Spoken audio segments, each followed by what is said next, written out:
되실 하나님의 말씀은 요한복음 21장 17절과 18절입니다.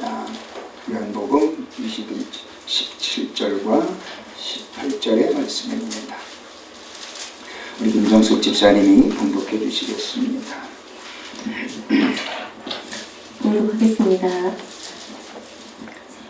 세 번째 이르시되 요한의 아들 시몬아 내가 나를 사랑하느냐 하시니 주께서 세 번째 내게 나를 사랑하느냐 하심으로 베드로가 근심하여 이르되 주님 모든 것을 아시오매 내가 주님을 사랑하는 줄을 주님께서 아시나이다. 예수께서 이르시되 내 양을 먹이라. 내가 진실로 진실로 내게 이르노니 내가 젊어서는 스스로 띠띠고 원하는 곳으로 다녔거니와 늙어서는 내 팔을 벌리리니 남이 내게 띠띠우고 원하지 아니하는 곳으로 데려가리라. 아멘. 아멘. 자, 오늘 이 말씀을 우리가 한번 생각해 보면서 교회를 사랑하시는 예수님이라고 하는 제목으로 우리가 함께 하나님의 은혜를 나눠보기를 원합니다. 우리는 고난주간을 겪었고 또 예수님께서 부활하신 부활주의를 지나갔습니다. 여러분들이 예수님께서 이렇게 우리를 위해 고난당하시고 부활하신 이유가 뭘까요? 오늘 말씀의 제목과 딱 맞습니다. 교회를 사랑하시기 때문이라고 하는 겁니다. 그러면 교회는 누구일까요? 저와 여러분을 이야기를 합니다. 무형의 교회, 즉 저와 여러분이 주님 앞에 온전한 교회의 모습으로 나아가야 하고 교회가 모인 이 공동체에 눈에 보이는 유형의 교회가 하나님께서 기뻐하시는 아름다운 교회인 것입니다. 예수님께서는 이 교회를 위해서 십자가에 죽어주시는 모진 고난을 겪으셨고 이 교회를 주님 앞에 온전하게 드리기를 소망하면서 하나님 앞에 나아가는 모든 백성들을 하나님은 너무나도 사랑하신다라고 하는 겁니다. 예수님은 부활하시자마자 제자들에게 나타나십니다. 그런데 그 중에 예수님의 마음을 가장 아프게 했고 예수님의 마음을 가장 실망스럽게 했던 베드로를 찾아가십니다. 그러면서 베드로에게 베드로야 네가 나를 사랑하느냐? 라고 세 번이나 묻습니다. 세 번째 물을 때 베드로는 마음이 근심이 가득한 마음 가지고 예수님 내가 사랑한다고 고백을 했는데 왜 세 번째 물으십니까? 라고 예수님께 반문하듯이 이야기를 하면서 내가 정말로 예수님을 사랑합니다 라고 고백을 합니다. 예수님은 당신께서 하시는 모든 사역을 통해서도 병자들이 다가올 때는 치료해달라고 다가오는 것임을 아심에도 불구하고 네가 뭘 원하느냐 또는 네가 낫고자 하느냐 라고 하는 당사자의 고백을 듣기 위한 질문을 예수님께서 하시는 것을 보게 됩니다. 또한 오늘 하는 질문도 요한의 아들 시몬아 네가 나를 정말로 사랑하느냐라고 이야기를 합니다. 첫 번째 질문에서는 이 사람들보다 네가 나를 더 사랑하느냐라고 하는 질문도 합니다. 이 질문을 통해서 우리는 생각해 볼 것이 있습니다. 예수님께서는 세 번의 질문 중에 두 번은 네가 정말로 나를 아가페 하느냐라고 합니다. 그 아가페의 사랑은 조건 없는 사랑입니다. 아무런 근거 없이 조건 없이 어떤 대가 없이 무조건 사랑해 주는 것을 아가페라고 이야기를 합니다.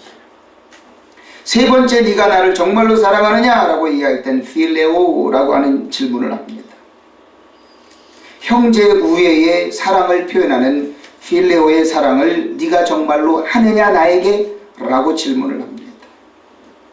이 질문을 통해서 우리는 분명하게 생각해 볼 수 있는 것이 있습니다. 왜 예수님께서는 하필 세 번씩이나 질문을 하실까?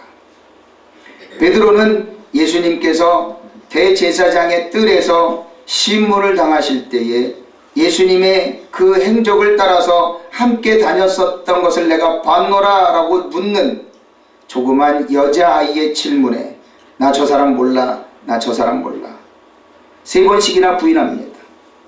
마지막 세 번째 부인할 때는 저주하며 맹세하여 가로되라고 이야기를 하면서 예수님을 철저하게 부인했던 모습을 보게 됩니다. 예수님께서 과연 이것을 모르셨을까요?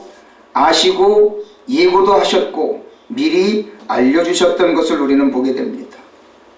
이 사실을 볼 때 우리는 과연 예수님을 향한 사랑의 마음이 저와 여러분의 마음 가운데 가득하다라는 것을 알고 있음에도 불구하고 상황과 현실이 달라질 때, 또 내가 어떤 위기 속에 있을 때 예수님을 정말로 사랑합니다라고 고백했다가 저와 여러분의 마음이 변하지는 않을까라고 하는 질문을 가지고, 의구심을 가지고 오늘 이 말씀을 통해서 주님께서 우리에게 하시는 질문이 무엇이며 우리의 대답은 어떠해야 될까를 생각해 볼 수 있는 시간이 되기를 원합니다. 첫 번째 우리가 한번 생각해 볼 수 있는 것은 예수님의 질문입니다. 바로 네가 나를 사랑하느냐라고 하는 질문입니다. 서두에도 말씀드렸던 것처럼 예수님은 3번씩이나 질문을 하십니다. 그런데 이 질문을 우리는 어떻게 이해해야 합니까? 나를 사랑하기 때문에 그 사랑을 확인하고픈 예수님의 간절한 사랑의 열망이라고 하는 겁니다. 내가 너를 사랑하는데 정말로 너 나 사랑하니? 라고 무언가를 확인하고자 하는 주님의 애틋한 마음인 것을 보게 됩니다. 미국 사람들은 이혼하는 이유 중에 한 가지가 바로 사랑 고백이 식어가기 때문에 이혼하는 확률도 높아진답니다. 그래서 서양 사람들은 아침에 출근할 때 아내의 이마에 뽀뽀해 주거나 볼이나 입술에 뽀뽀를 해주고 갑니다. 퇴근할 때도 집에 와서 뽀뽀를 해줍니다. 그런데 그것이 식어지게 되면 그것도 이혼의 한 이유가 된다고 합니다. 왜 그럴까요? 서로의 사랑을 확인하는 겁니다. 사랑하는 줄 압니다. 사랑하는 줄 아는데도 불구하고 그 사랑이 표현되지 않으면 사랑을 못 느끼는 겁니다. 사람이기 때문에. 예수님께서도 베드로에게 찾아와서 하시고자 하는 그 질문이 이것과 같은 것이고, 아니 이것보다 더 중요한 것을 예수님께서는 알고 계시기에 베드로에게 네가 나를 사랑하느냐라고 그의 마음을 다시 한번 확인해 보는 것을 보게 됩니다. 때문에 사랑하는 성도들이여, 예수님께서 저와 여러분에게 오셔서 지금 당장 네가 나를 사랑하느냐라고 물으신다면 저와 여러분들은 어떻게 됩니까? 정말로 예수님을 사랑합니다라고 고백해야 됩니다.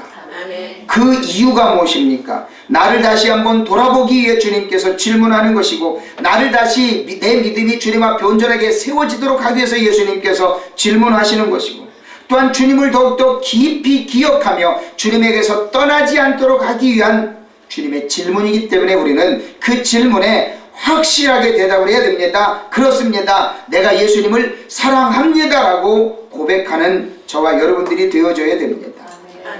그런데 이 사건을 통해서 우리가 한번 생각해 볼 수 있는 것이 있습니다. 예수님께서 이렇게 질문하실 때, 예수님께서 십자가 사역을 감당하시기 이전에 예수님께서 십자가 사역을 감당하실 거다라고 이야기할 때 베드로가 예수님께 했던 대화를 마태, 마가, 누가, 요한 이 4개의 복음서를 통해서 한번 심리적인 것을, 그 대화 속에 숨어있는 의도들을 우리가 한번 생각해 볼 수 있기를 바랍니다.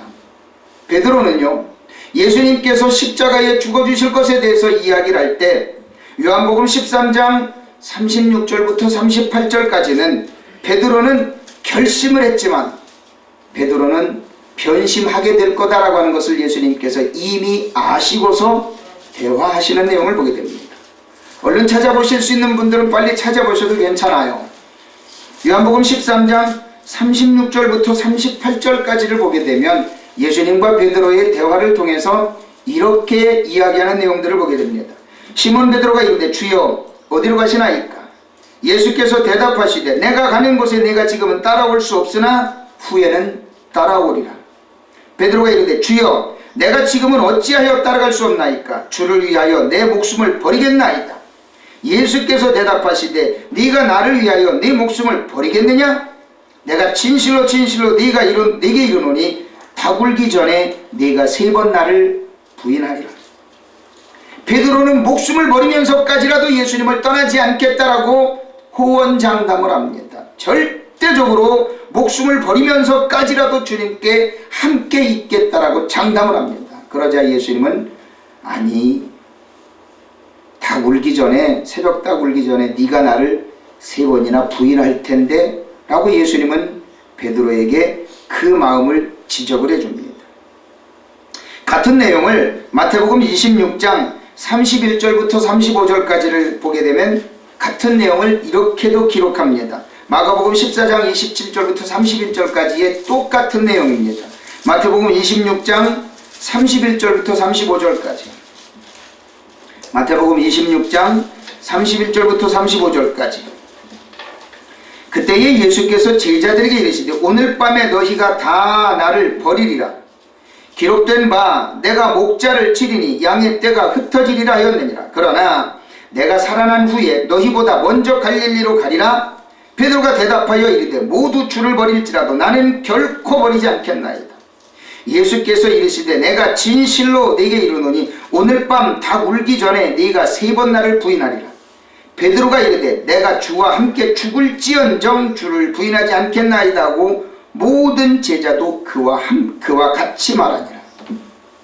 마태복음과 마가복음에서는 베드로가 목숨을 버릴지언정 주님 곁에 있겠다라고 이야기하고 주변에 있는 제자들도 모두가 마음을 모아서 함께 고백을 합니다. 예수님은 아니, 네가 새벽닭 울기 전에 네가 나를 3번이나 부인할 텐데, 그래도 베드로는 아닙니다, 내가 죽을지언정 내가 주님과 함께 있겠습니다라고 대답을 하면서 함께 제자들도 동참을 합니다. 그런데 누가복음 22장 31절부터 34절까지를 보게 되면 예수님의 행적을 기록했던 누가는 의사로서의 어떤 육체를 치료하는 의술을 가지고 있었지만 심리적인 상태도 함께 보고 있었던 이 누가는 예수님께서 행하셨던 그 일을 심리적인 것과 함께 이야기를 하고 있는 것을 보게 됩니다. 자, 먼저 22장 31절부터 34절까지를 보게 되면 베드로를 위해서 예수님께서 그 마음 변심할 것에 대해서 미리 기도하신 것에 대해서도 이야기를 합니다.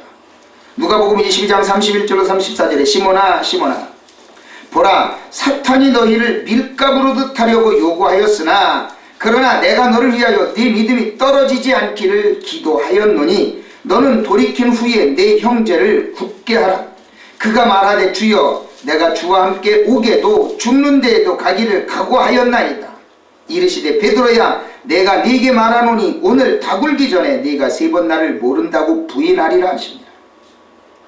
예수님은 베드로가 예수님을 부인할 것에 대해서 미리 알고 기도도 미리 준비 기도도 하셨어요. 여러분, 우리가 주님 앞에 나와 예배드리기 전에 준비 기도를 해야 되는 이유가 뭡니까? 예수님도 미리 나와서 준비하셨잖아요. 누구를 위해서? 베드로가 배신할 것에 대해서 미리 아시고 준비 기도하셨어요. 우리가 주님 앞에 나와 예배드리기 전에 주님의 영광을 위해서 헌신하기를 작정한 분들이 와서 미리 준비 기도해야 되는 건 너무나도 당연한 것 아닐까요? 바로 누가는 바로 예수님의 그러한 세심한 부분까지라도 다 기록하면서 예수님께서 제자들을 얼마나 사랑하셨는가도 설명해 주고 있는 겁니다. 베드로는 이야기를 합니다. 내가 옥에도 갈 수 있고요, 주님이 죽는 데까지라도 내가 갈 수 있습니다라고 호언장담을 합니다. 그런데 예수님께서는 이 마음을 아시고 미리 내가 너를 위하여 네 믿음이 떨어지지 않기를 기도하였느니. 누구예요? 호언장담하는 베드로도 믿음이 떨어질 때가 있다는 걸 예수님께서는 아시고 미리 기도하셨습니다. 그러면서 이야기하시기를 너는 돌이킨 후에 네 형제를 굳게 하라. 분명히 네가 그렇게 할 텐데, 부인할 텐데, 부인하고 난 뒤에 너는 마음을 돌이키고 회개해서 네 형제들을 굳건하게 믿음을 다시 세워라라고 예수님께서는 장래일까지도 미리 말씀하시는 것을 보게 됩니다. 여러분, 나 믿음 좋아요, 나 절대 흔들리지 않아요, 나 무슨 일이 있어도 나는 결코 시험 당하지 않아요 라고 장담하는 분들 후원장담하지 마십시오. 주님께서는 여러분의 마음 이미 다 아시고 계시고요, 무엇 때문에 삐졌는지, 무엇 때문에 속상하는지, 무엇 때문에 가슴 아픈지, 무엇 때문에 시험 들었는지 주님은 다 알고 계신다라고 하는 겁니다. 그런데 누가복음 22장 같은 누가복음 22장 60절부터 62절까지를 보게 되면 누가가 의사로서의 예수님과의 관계를 세심하게 돌이키는 부분을 한번 보게 됩니다. 베드로가 이르되 이 사람아 나는 네가 하는 말을 알지 못하노라. 아직 말하고 있을 때에 닭이 곧 울더라. 주께서 돌이켜 베드로를 보시니 베드로가 주의 말씀 곧 오늘 닭 울기 전에 네가 3번 나를 부인하리라 하심이 생각나서 밖에 나가서 심히 통곡하니라. 61절 초반에는 뭐라고 기록합니까? 주께서 돌이켜 베드로를 보시니, 주께서 베드로가 3번째 예수님을 부인하는 그 광경을 예수님께서는 보셨다라고 하는 겁니다. 그러면서 그 광경을 보면서 베드로를 유심히 돌이켜 쳐다봅니다. 눈이 마주쳤습니다. 베드로는 어땠을까요? 가슴이 철렁 내려앉았겠죠. 예수님께서 고통당하실 때에, 잡혀가실 때에 나는 절대로 예수님이 죽는 자리까지, 옥에 갇힐 때까지라도 내가 같이 가겠다라고, 내가 죽을지언정 주님을 떠나지 않겠다라고 호언장담을 했는데, 연약한 여자아이 하나의 질문에 내가 3번이나 예수님을 부인하고 심지어 저주하며 맹세하며 모른다고 이야기했던 그 마음의 양심의 가책을 주님의 눈과 마주치는 그 순간에 이 베드로는 가슴이 철컹 내려앉았습니다. 그때에 마침 새벽닭이 꼬기어하고 옵니다. 베드로는 그것이 생각나서 밖에 나가서 심히 통곡하며 옵니다. 여러분의 마음은 어떻습니까? 내가 예수님 사랑해요.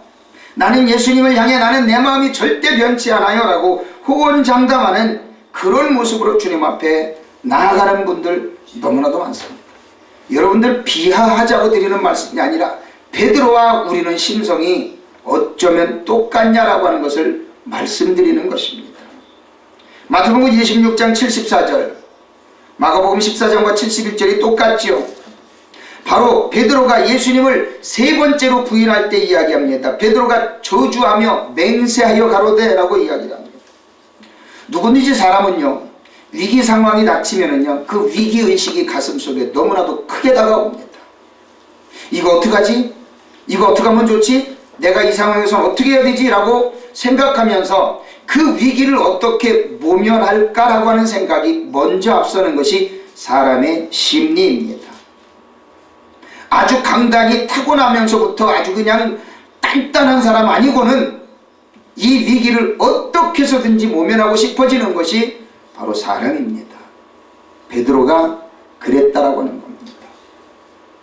우리는 베드로와 똑같은 심정을 가지고 있을 때 우리는 이 사건을 통해서 예수님께서 정말로 네가 나를 사랑하느냐라고 질문할 때 내 솔직한 심정은 언제든지 이야기할 수 있습니다.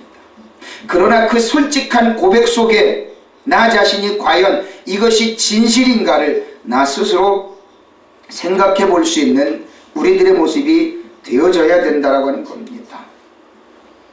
3번이나 예수님을 부인했던 이 베드로의 고백은 과연 우리가 실패와 좌절로 인하여 낙심했던 우리에게 주님께서 찾아오셔서 네가 정말로 나를 사랑하느냐 라고 물어보는 그 주님의 질문에 저와 여러분들은 솔직한 고백이 되어져야 하고, 네가 나를 사랑하느냐 라고 물어보시는 그 질문에 내 마음이 정말로 주님 앞에 내려놓아지는 그러한 고백의 시간이 되어져야 된다는 겁니다.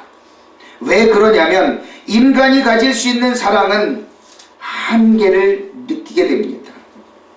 그러나 우리는 그래도 그럴지라도 그런 상황이 올지라도 우리는 주님 앞에 사랑합니다를 고백할 수 있는 분들이 되어져야 합니다.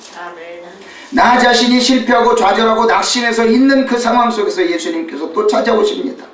내가 실패자라는 것 알아요. 내가 좌절하고 낙심했다라는 것 알아요. 그럼에도 불구하고 예수님은 또 찾아오십니다. 왜요? 나를 사랑하시기 때문에. 예수님, 내가 예수님을 부인했는데 뭐하려고 찾아와요? 나 같은 놈 그냥 죽게 내버려 두지 뭐하려고 찾아와요? 라고 예수님께 반문할 수 있어요. 어느 누구든지 그런 반문할 수 있습니다. 왜요? 사람이기 때문에. 나는 실패했잖아요. 좌절했잖아요. 내가 당신을 3번이나 부인했는데 뭐하려고 나를 찾아옵니까? 라고 예수님께 자기 자신의 생각을 이야기할 수 있어요. 그러나 우리는 그 예수님께 내 사랑을 다시 한번 고백해야 합니다. 예수님이 그거를 몰라서 찾아오셨을까요? 예수님이 그것을 알면서도 왜 우리 가운데 찾아오십니까? 우리의 사랑이 다시 한번 회복되기 위해서. 누가복음 22장에서는 예수님께서 베드로에게 뭐라고 이야기하셨습니까? 내가 너를 위하여 네 믿음이 떨어지지 않기를 위해서 기도했으니까 너는 돌이킨 후에 네 형제를 굳게 하라. 그 약속을 지키기 위해서 예수님께서는 베드로에게 찾아오신 거예요. 내가 너를 기도했었잖아. 네가 나를 배신할 것도 알고 있었어. 그 대신 내가 너에게 분명히 이야기했잖아. 네가 그렇게 되고 난 뒤에 다시 한번 돌이키고 나서 네 형제를 일으켜달라고 내가 분명히 얘기했었잖아. 약속했었잖아 라고 예수님은 베드로에게 그것을 생각나게 하시는 것입니다. 그래서 3번씩이나 예수님께서는 질문을 하시는 것입니다.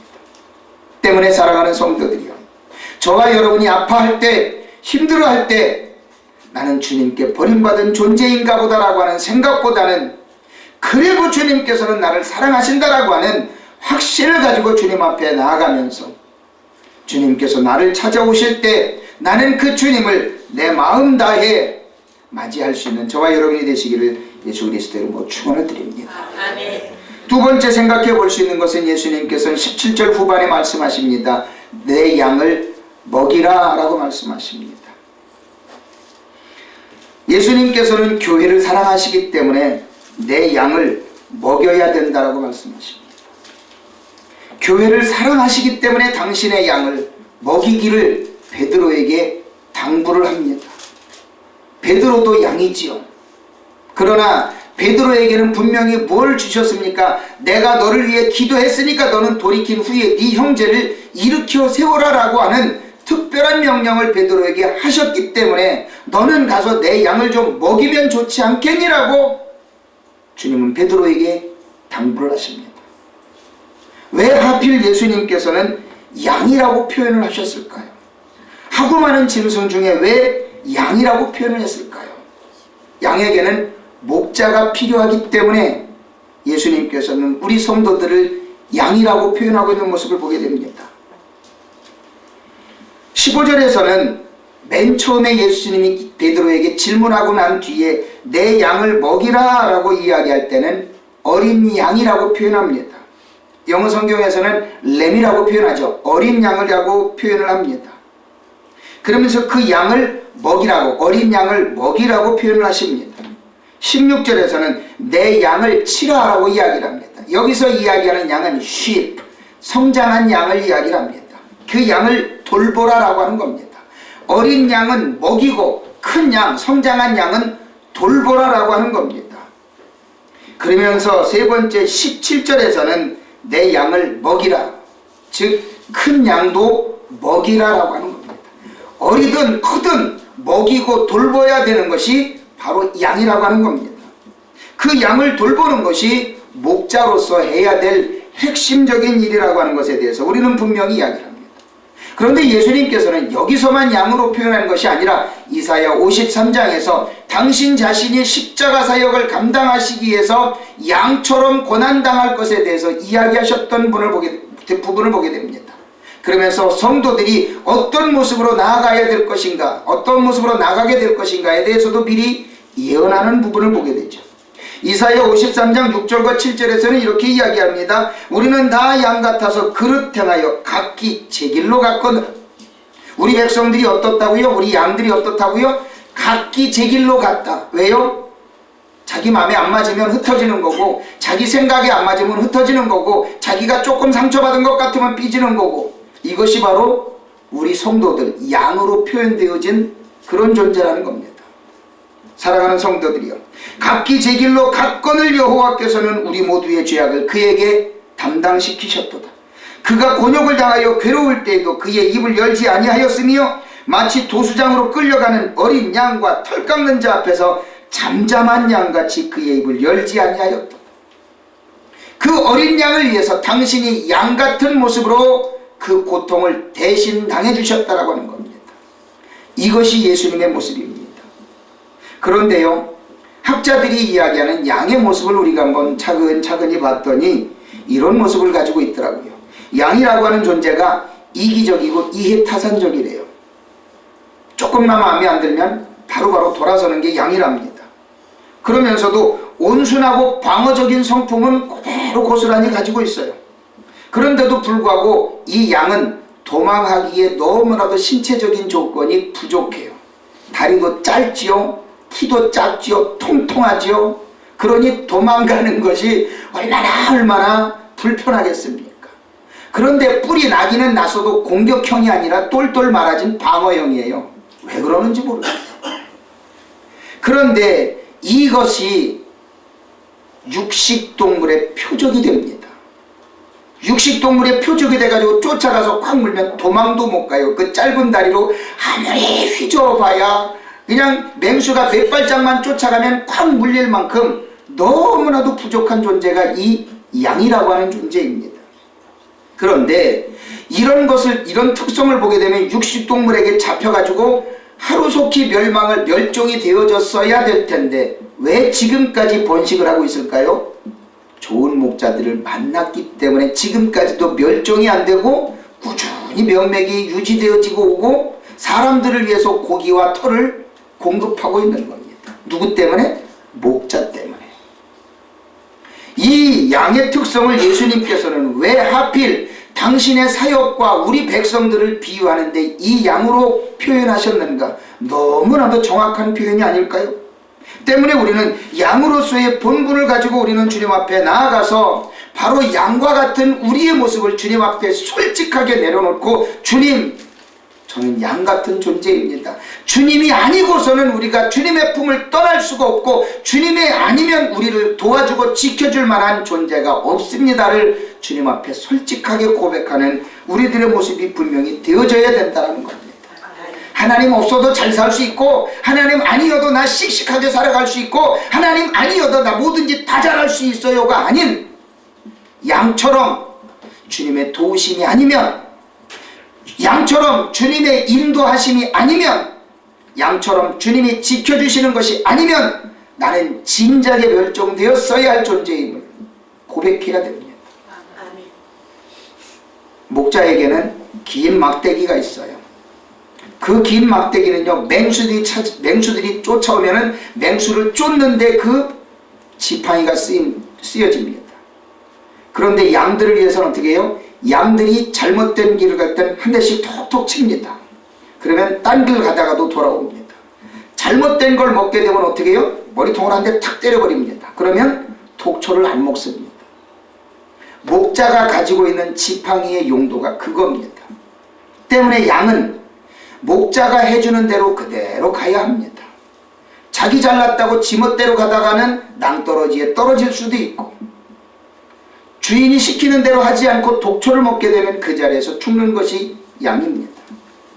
왜 하필 하나님은, 예수님은 우리를 양으로 표현하고 있을까요? 우리는 분명히 주님께서 나에게 어떤 존재의 모습으로 가야 될 것인가에 대해서 분명하게 이야기하실 때 오늘 예배 전에 예배 초에 묵상하면서 말씀드렸던 시편 23편 1절부터 6절까지는 하나님과 우리와의 관계 속에서 양과 목자의 관계가 얼마나 리얼하게 얼마나 정확하게 표현되어져 있는가 시편 기자 다윗의 고백을 통해서 우리는 분명히 볼 수 있게 됩니다. 여호와는 나의 목자시니 내게 부족함이 없으리로다. 그가 나를 푸른 풀밭에 누이시며 쉴 만한 물가로 인도하시는도다. 내 영혼을 소생시키시고 자기 이름을 위하여 의의 길로 인도하시는도다. 내가 사망의 음침한 골짜기로 다닐지라도 애를 두려워하지 않을 것은 주께서 나와 함께 하심이라. 주의 지팡이와 막대기가 나를 안위하시나이다. 주께서 내 원수의 목전에서 내게 상을 차려주시고 기름을 내 머리에 부으셨으니 내 잔이 넘치나이다. 내 평생의 선하심과 인자하심이 반드시 나를 따르리니 내가 여호와의 집에 영원히 살리로다. 아멘. 시편 기자 다윗은 너무나도 멋있는 고백을 통해서 하나님과 나와의 관계가 양과 목자의 관계임을, 내가 하나님께 그만큼 보호함을 받았고 내가 그로 인하여 평안함과 안식을 얻었음을 시편 기자 다윗은 너무나도 멋있게 고백을 합니다. 시상이 떠오를 때마다 계속 쓰십시오. 지난주에 그 시를 들으면서 얼마나 가슴에 큰 감격을 느꼈는지 모릅니다. 여러분들도 시상이 떠오르거든 형식 따지지 말고 적으십시오. 수준 따지지 말고 적으십시오. 이 시편 기자의 아름다운 고백을 보게 되면요, 이 사람은 공부한 사람이 아닙니다. 그런데도 불구하고 주님께서 은혜를 주시니까 먼 후대 우리들에게 이 신앙의 감동을 주지 않습니까?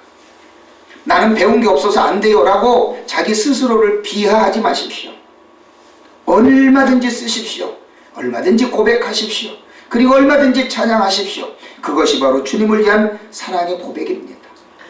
그러면서 예수님께서 내 양을 먹이라, 뭐라고 말씀하신 거예요? 목자가 되어라 라고 이야기합니다. 그렇다면 저와 여러분들은 목자의 본분이 어때야 될까를 한번 생각해 볼까요? 아이고 나 같은 사람이 무슨 목자예요. 아이고 예수님 나 같은 사람이 어떻게 하라고요? 아닙니다. 여러분들에게는 그럴 가능성이 있기 때문에 분명히 주님께서는 명령하십니다. 내가 실패한 존재였음에도 불구하고, 내가 낙심해서 고향에 내려가서 고기를 잡고 있음에도 불구하고 예수님께서는 실패하고 좌절한 나에게 찾아오셔서 목자가 되어달라고 말씀하십니다.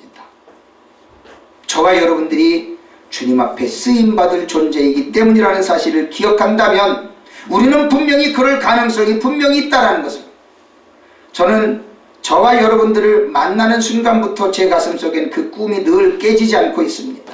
그 꿈을 늘 꿉니다. 무슨 꿈이냐고요? 하나님, 여기 앉아 함께 주님을 예배하는 모든 이들을 우리 교회가 부흥하고 성장하는 과정에서 지도자들이 되게 해주세요. 이 꿈을 늘 꾸고 있습니다. 그렇기 때문에 사랑하는 성도들이요, 저와 여러분들도 그 꿈에 부합한 믿음의 성장이 있기를 예수님 이름으로 부탁을 드립니다. 그렇다면 저와 여러분들이 베드로전서 5장을 한번 보시기를 바랍니다. 베드로전서 5장을 보게 되면 저와 여러분들이 목자로서 해야 될 일이 뭔가라고 하는 것에 대해서 분명한 교훈을 우리에게 주십니다. 베드로전서 5장 1절부터 4절까지를 한번 보실까요? 여러분들은 분명히 목자가 될 분들이기 때문에 이 5장 1절부터 4절까지는 큰 소리로 한번 합독을 해보시기를 바랍니다.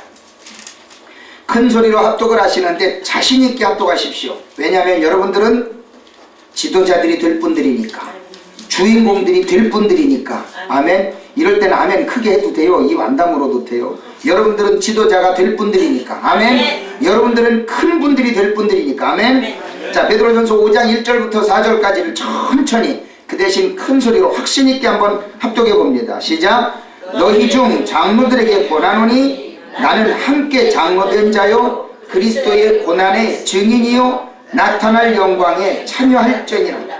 너희 중에 있는 하나님의 양무리를 치되 억지로 하지 말고 하나님의 뜻을 따라 자원함으로 하며 더러운 이득을 위하여 하지 말고 기꺼이 하며 맡은 자들에게 주장하는 자세를 하지 말고 양무리의 본이 되라. 그리하면 목자장이 나타나실 때에 시들지 아니하는 영광의 관을 얻으리라. 아멘. 이렇게 되기를 원하는 분은 아멘 하시기 바랍니다. 여러분들은 목자가 되어줘서 해야 될 일이 있답니다. 뭡니까? 2절 중반부터 이야기하기를 억지로 하지 말고 하나님의 뜻을 따라 자원하는 마음으로 하고, 그리고 뭐라고요? 더러운 이득을 위하여 하지 말고 기꺼이 하며, 네 번째는 맡은 자들에게 주장하는 자세를 하지 말고 양무리의 본이 되라. 시키려고만 하지 말고 본이 되라는 겁니다. 이거 해 저거 해 시키려고 하지 말고 본인이 솔선수범하라는 겁니다. 그러면 4절에서는 주님께서 사도 베드로가 뭐라고 고백을 해요? 그리하면 목자장이 나타나실 때, 목자장이 누구예요? 예수님이 나타나실 때에 시들지 아니하는 영광의 관을 얻으리라. 아멘. 저와 여러분들이 주님 앞에 충성하고 봉사하는 이유가 뭡니까? 주님께서 내게 주신 그 영광의 면류관, 생명의 면류관을 주실 것을 내가 분명하게 믿고 받을 것을 확신하며 주님 앞에 헌신하는 겁니다. 이 봉사와 헌신은 여러분의 수고와 노고가 결코 헛되지 않다는 것을 주님께서 분명히 상급으로 주실 때 확인할 수 있는 분명한 사실들이라는 것을 믿으시길 바랍니다. 아멘. 세 번째로 우리가 한번 생각해 볼 수 있는 18절은 굉장히 중요한 부분입니다. 예수님께서 베드로에게 이야기를 하십니다. 내 양을 먹이라 라고 이야기를 하면서 당부를 하면서 대비할 일들에 대해서도 이야기를 합니다. 그게 뭡니까? 핍박에 대비하라는 겁니다. 주님께 사랑받는 성도들이라면, 교회라면 당연히 핍박이 오게 될 거다라고 예수님께서는 미리 말씀하십니다. 그 핍박에 대해서 예수님께서는 이렇게 이야기하죠. 18절에 내가 진실로 진실로 네게 이르노니 네가 젊어서는 스스로 띠띠고 원하는 곳으로 다녔거니와 늙어서는 네 팔을 벌리리니 남이 네게 띠띠우고 원하지 아니하는 곳으로 데려가리라. 젊었을 때와 늙었을 때를 이야기를 합니다. 여기서 젊었을 때와 늙었을 때는 뭘 이야기합니까? 젊었을 때는 네가 혈기방자하게 열심히 네 생각대로 나를 따라다닌 것 같았지만, 늙었을 때는 즉 주님께서 부활하시고 승천하신 이후에 너 스스로 내 명령을 지켜 감당하는 그때가 될 때에는 네 맘대로 하는 것 같이 다 할 수 있을 것 같지만 결국에는 내가 원하는 그 모든 일들을 감당해 나갈 때는 그것으로 인하여 핍박이 올 때가 될 텐데, 그때는 네가 원치 않는 곳으로 잡혀갈 때도 있을 거다라고 이야기를 합니다. 바로 이것은 우리에게 무엇을 가르쳐 줍니까? 우리가 신앙이 성장하면 성장할수록 우리는 고난과 핍박이 더 많이 오게 된다는 겁니다. 그런데 이 고난은 절대적으로 두려워하지 말아야 할 것이라는 겁니다. 여러분 혹시 기독교를 이야기할 때 영어의 표현을 뭐라고 이야기하는지 아십니까? 프로테스탄트라고 이야기합니다. 프로테스탄트라고 하는 것은 역사적인 근거에서 이루어진 말입니다. 즉 우리가 종교개혁, 500여 년 전에 있었던 종교개혁을 통해서 우리는 신앙의 자유를 갖기를 원합니다라고 이 국교에서 이루어졌던 그 신앙적인 압박에서 벗어날 때 이 사람들은 프로테스탄트가 되었습니다. 종교의 자유를 찾아서 떠났습니다. 이들을 프로테스탄트라고 이야기합니다. 이 프로테스탄트의 의미는 뭐냐면 저항하는 사람들, 어떤 이의를 제기할 수 있는 사람들, 항거하는 자들이라고 이야기할 때 이것이 프로테스탄트입니다. 즉 종교의 억압에서 이제는 자유로워지기 위해서 저항하고 나간 자들, 이들이 바로 프로테스탄트라는 겁니다. 그렇다면 저항하고 나아갈 때 그거에 따르는 압제는 어떨까요? 더 강해지게 되는 것이죠. 그러면 그 강해지는 압제에 우리는 그냥 눌려 있어야 됩니까? 아닙니다. 오히려 더 그 고난을 기뻐하고 즐거워하면서 그것을 더 힘차게 깨뜨리고 나아가야 됩니다. 이것이 바로 진정한 종교 개혁에 힘쓴 자들의 마음 자세요. 정말로 신앙의 자유를 위해서 성령의 능력을 힘입어서 주님의 말씀대로 살아가기를 애쓰는 자들이 해야 될 진정한 마음의 자세인 것입니다. 진정한 개신교, 진정한 프로테스탄트라면 신앙이 어떤 분명한 압박이 우리에게 온다 할지라도 그것을 이겨나아갈 수 있는 마음의 자세가 분명하게 준비되어져 있어야 하고, 우리를 환경적으로 어떠한 억압과 억누름이 있다 할지라도 그것을 이겨나아가는 분명한 마음의 자세가 준비되어져 있어야 된다는 겁니다. 그렇기 때문에 우리에게 다가오는 그 고난이 내게 있다 할지라도 그것은 내 몫입니다.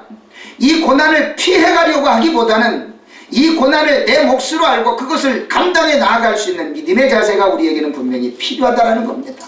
예수님께서 베드로에게 분명하게 이것을 18절에 설명해 주는 겁니다. 네 환경이 젊었을 때와 늙었을 때 분명히 다를 수 있고, 나를 따라다니던 때와 네가 스스로 감당해야 할 때가 분명히 환경이 다르지만, 너를 대하는 자세도 다를 것이고 너를 억압하는 환경도 있겠지만 너는 분명히 이것을 감당해야 된다. 이것이 네 몫이다 라고 예수님께서는 명령을 하십니다. 여러분 스스로 생각할 때마다 나는 안 돼요, 나는 못해요, 내게 주어진 환경이 이것밖에 안 되는데 어떡하겠습니까? 라고 자기 스스로를 항변할 때가 너무나도 많다라고 하는 겁니다. 그러나 저와 여러분들이 분명히 기억해야 할 것은 내 환경을 탓하거나 나 스스로를 항변하려고 생각하기보다는 이 환경, 이 고난을 내 몫으로 알고 이겨나가기 위한 분명한 결단이 우리에게는 필요하다라고 하는 겁니다. 야고보서 1장 2절부터 5절까지는 야고보 선지자가 믿음의 사람들이 분명히 다가야 될 그 시험과 고난이 우리에게 다가올 때 우리는 어떤 자세로 가야 될 것이냐라고 하는 것에 대해서 가르쳐 줍니다. 야고보서 빨리 찾으실 수 있는 분들은 한번 찾아보시기 바랍니다. 야고보서 1장 2절부터 5절까지를 봅니다. 제가 먼저 읽어드립니다. 내 형제들아 너희가 여러 가지 시험을 당하거든 온전히 기쁘게 여기라. 이는 너희 믿음의 시련이 인내를 만들어내는 줄 너희가 알미라. 인내를 온전히 이루라. 이는 너희로 온전하고 구비하여 조금도 부족함이 없게 하려 함이라. 너희 중에 누구든지 지혜가 부족하거든 모든 사람에게 후히 주시고 꾸짖지 아니하시는 하나님께 구하라. 그리하면 주시리라. 자, 2절부터 5절까지를 보게 되면 2절부터 4절까지는 우리가 그것을 감당해야 되는 것에 대해서 당위성을 이야기를 합니다. 그런데 5절에서는 뭘 이야기합니까? 그 시험을 이겨나가기 위한 지혜를 누구에게 구하라고요? 하나님께 구하라는 겁니다. 하나님, 나는 왜 이렇게 맨날 시험만 당해요? 왜 맨날 고난만 당해요? 내가 하나님을 그렇게 사랑하는데도 내가 왜 꼭 이렇게 고난을 당해야만 됩니까? 라고 하나님 앞에 자기 자신을 항변할 것이 아니라 이 시험을 어떻게 하면 이겨나갈 수 있겠습니까? 라고 주님 앞에 그 지혜를 구하라는 겁니다. 허구한 날 자기는 시험만 당한대, 시험만. 하나님은 왜 맨날 나를 이렇게 연단만 시키는지 모르겠다라고 만날 때마다 물어보면 아직도 연단이 안 끝났대. 여러분들도 그 연단 속에 매일같이 허구한 날 그냥 처져서 살 겁니까? 그러지 마세요. 이제는 그 연단과 시험과 고난을 이겨나갈 만한 지혜를 주님께 구하라는 겁니다.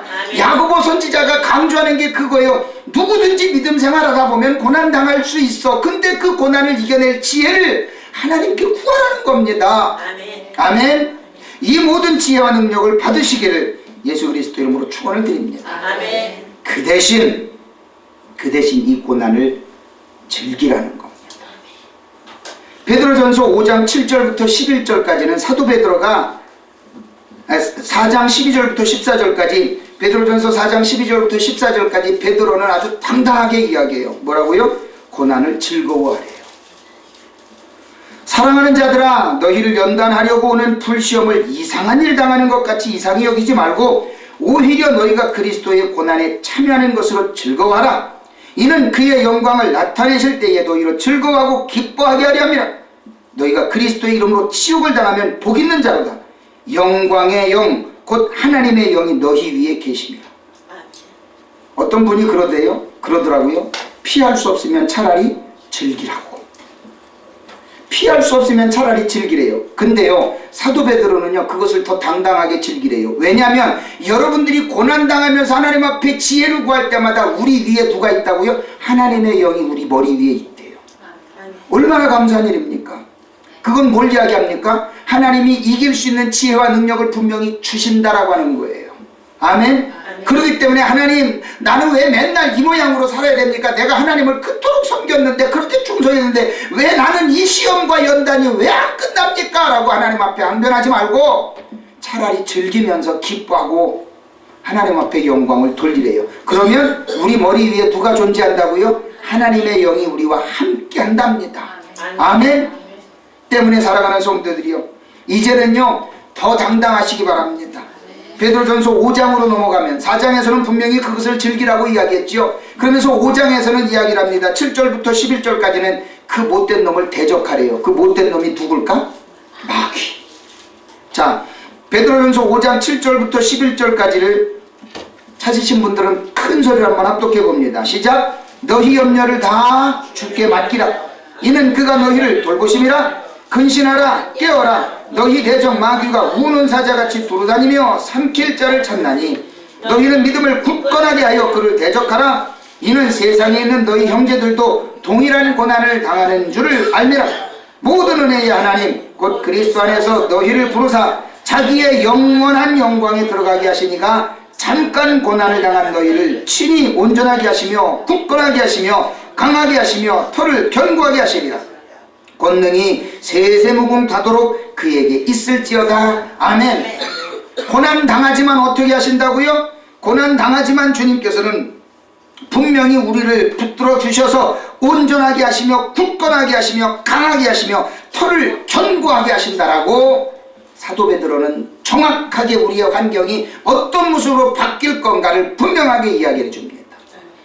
이제는요 여러분들이 힘들어할 필요가 없어요. 왜요? 그 고난을 즐기기만 하면 강하게 하고 튼튼하게 하고 털을 굳건하게 해주셔서 저와 여러분들이 이제는 당당한 모습으로 나아갈 수 있게끔 누구와 싸워서? 악한 마귀와 싸워서 이길 수 있는 존재로 하나님은 사용하신다고 하는 겁니다. 왜요? 여러분의 머리 위에 누가 있어서 하나님의 거룩한 영이 존재하기 때문에 베드로전서 4장에서 분명하게 확신을 주는 것처럼 우리 머리 위에 하나님의 거룩한 영이 늘 떠나지 않고 존재하기 때문에 우리는 악한 마귀를 이길 수 있다라고 하는 겁니다. 아멘.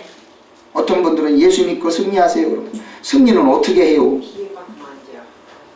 이 하나님의 거룩한 영이 우리와 함께 하는데 진리가 있겠습니까? 사랑하는 성도들이요, 우리는 분명히 하나님의 은혜와 사랑을 힘입은 분들이기 때문에 분명히 이겨나갈 수 있는 존재들이라는 것을 기억하시길 바랍니다. 아멘. 제가 먼저 읽어드릴 때 유다서 20절과 21절에서는 요건 안 찾으셔도 됩니다. 제가 읽어드립니다. 사랑하는 자들아, 너희는 너희의 지극히 거룩한 믿음 위에 자신을 세우며 성령으로 기도하며 하나님의 사랑 안에서 자신을 지키며 영생에 이르도록 우리 주 예수 그리스도의 긍휼을 기다리라. 아멘. 우리가 이 모든 것들을 다 이루어갈 수 있는 분명한 자들이 되기 위해서는 우리는 어떻게 됩니까? 거룩한 믿음 위에 우리 자신을 세워가면서 주님을 예배하고 찬양하며 성령 안에서 기도하고 주님을 기쁘시게 하면 우리는 분명히 이 모든 것들이 다 이루어질 수 있다라는 것을 유다 선지자는 우리에게 가르쳐 줍니다. 오늘 말씀의 결론을 드립니다. 사도 베드로는 예수님의 은혜와 사랑을 힘입어서 주님 앞에 나아갔습니다. 그리고 주님 앞에 사랑한다 고백을 했습니다. 그러자 예수님께서는 19절에 이렇게 베드로에 대한 예언을 하십니다. 이 말씀을 하시면 베드로가 어떠한 죽음으로 하나님께 영광을 돌릴 것을 가리키심이로라. 이 말씀을 하시고 베드로에게 이르시되 나를 따르라 하시니, 예수님은 베드로에게 말씀을 하시고 난 뒤에 이 젊었을 때와 늙었을 때에 대한 비유를 들어서 이야기를 하셨습니다. 그 이유는 뭡니까? 베드로가 어떻게 순교할 것인가에 대해서 예수님께서는 아시고 베드로에게 설명을 해주십니다. 아니나 다를까 베드로는 안디옥 그리고 소아시아, 지금의 중동 지방입니다. 그곳에서 복음을 전하다가 잡혔습니다. 그리고 로마로 갑니다. 로마로 잡혀가서 그는 예수님과 똑같은 십자가 처형을 선고받습니다. 처형 직전에 베드로는 고백합니다. 나 같은 자가, 예수님을 3번이나 부인했던 나 같은 자가 십자가에 반듯하게 죽는다는 것이 말이 되겠습니까? 나를 차라리 십자가에 거꾸로 만들어 주세요. 그리고 베드로는 말 그대로 그 부탁을 들은 집행자들에 의해서 십자가에 거꾸로 매달려 죽었습니다. 사랑하는 성도들이요, 우리가 하나님의 은혜와 사랑을 힘입고 주님 앞에 나아가는 분들이라면 여러분들에게 이런 순교하라는 이야기는 아닙니다. 이러한 마음 자세로 주님 앞에 나아간다면 여러분들이 못할 것이 무엇이 있겠습니까? 또한 주님은 사도 요한에 대한 이 예언을 하십니다. 바로 이 말씀을, 요한복음을 썼던 그 사도 요한에 대한 이 얘기가 요한복음 21장 23절과 24절에는 이렇게 기록되어져 있습니다. 이 말씀이 형제들에게 나가서 그 제자는 죽지 아니하겠다 하였으나 예수의 말씀은 그가 죽지 않겠다 하신 것이 아니라 내가 올 때까지 그를 머물게 하고자 할지라도 네게 무슨 상관이냐 하신 것이라.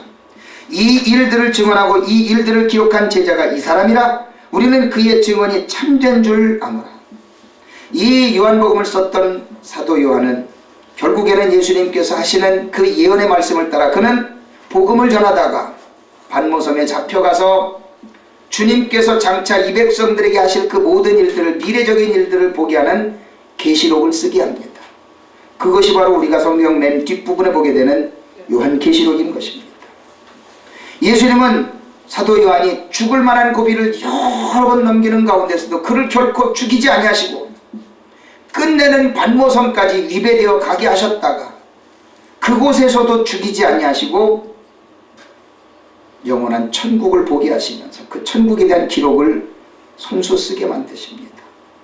그래서 그것을 가지고 우리 믿음의 사람들이 천국에 대한 소망을 갖게끔 영원한 생명, 죽지 않는 영원한 생명을 주는 일에 이 사도 요한을 또한 쓰셨던 것을 보게 됩니다. 사랑하는 성도들이요, 요한복음 17장에서는 예수님께서 기도하시는 내용을 보게 됩니다. 마태, 마가, 누가에는 없었던 이 요한복음 17장의 기도의 내용을 보게 되면 예수님께서 이 교회를 얼마나 사랑하시는지에 대한 애틋한 기도의 내용이 함께 기록되어져 있습니다. 요한복음 17장 1절부터 5절까지는 예수님 당신 자신이 하셨던 그 사역에 대한 감사와 하나님의 영화로움을 높이는 기도를 합니다. 6절부터 19절까지는 장차 당신을 따라다녔던 그 제자들과 앞으로 있게 될 그 제자들을 이 땅에 두고 가는 그 안타까운 마음을 주님 앞에 기도합니다. 20절부터 26절까지를 보게 되면 가장 중요한 부분이지요. 장차 이 땅에 세워질 교회에 대한 그 애틋한 사랑을 주님께서는 하나님 앞에 고백하는 모습을 보게 됩니다. 그 중에 24절부터 26절까지는 이렇게 기록합니다. 아버지여, 내게 주신 자도 나 있는 곳에 나와 함께 있어 아버지께서 창세전부터 나를 사랑하심으로 내게 주신 나의 영광을 그들로 보게 하시기를 원하옵나이다. 의로우신 아버지여, 세상이 아버지를 알지 못하여도 나는 아버지를 알았사옵고 그들도 아버지께서 나를 보내신 줄을 알았사옵나이다.